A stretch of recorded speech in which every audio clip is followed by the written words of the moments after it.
and I think, it's involved physical illness, it's involved depression, it's involved suicidal ideation, it's involved hating myself, being absolutely thoroughly disgusted with myself on just about every level, and learning that actually that makes me human, and I'm not the only one.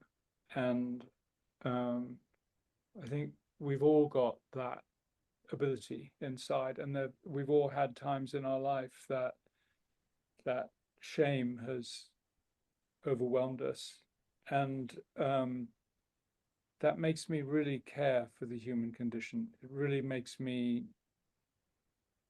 understand what's behind the image that someone shows me. I can see deeply into people because I recognize that actually we're not that complicated. We're really suffering from very similar limiting beliefs.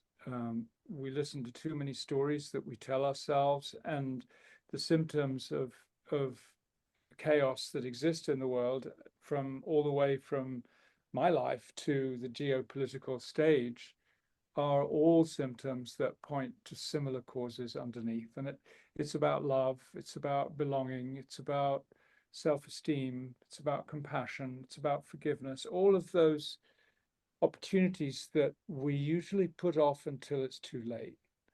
And that's when life comes and, hits us on the back of the head and says, you need to learn a lesson here. So I'm going to teach you one. I'm inspired by some of the youngers in the world now, the 20 and 25-year-olds that I work with, because they seem a little less contaminated, if you will. I think. Wow, that's interesting. Yeah, I think we've lost. Not everybody. There are a lot of people who are deeply in the matrix and so on. But I am encouraged by the amount of people that have managed to keep that innate wisdom that I think is our birthright. I think it's what we came here with. We didn't have words for it at the time, and we needed a nipple to suck. But actually, I think there's something that we did come with, a cleanliness and an innocence that got whacked out of us one way or another. We got shamed into it, or we had to comply to get love, or whatever those reasons were at the beginning. They could almost all be said in one sentence when we go back to it. I don't feel like I belong. What I've got to say isn't important. I don't love myself.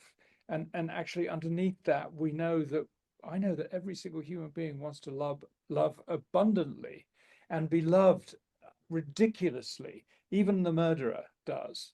It's just that they got it wrong, and they got caught into these stories and into these behaviors that have created lifelong consequences. And that's happening all the time. So how can we get the tip of the shovel under the rock and get some leverage there and shift that dumb thing so we can really get the rocks out of our heart and get on with life? Because that's the opportunity here. Yeah. And because shame's such a demoralizing emotion. It's extremely low frequency for people. And I've touched on this in previous podcasts, and when I've talked on podcasts, is understanding how our emotional states have us vibrate at different levels. It's a fascinating.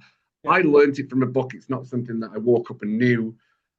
Power versus Force by Stephen Peters, I think, is the book, and it showed us that shame is the lowest vibrational state. But how is it, or for yourself, because we can only talk about self when we're going through these things, what was the shame that you were going through or had to relinquish? And what was that journey for somebody who's sitting there going, look, Anthony seems to know what he's doing, but what was the shame that Anthony had, and how did he relinquish that shame?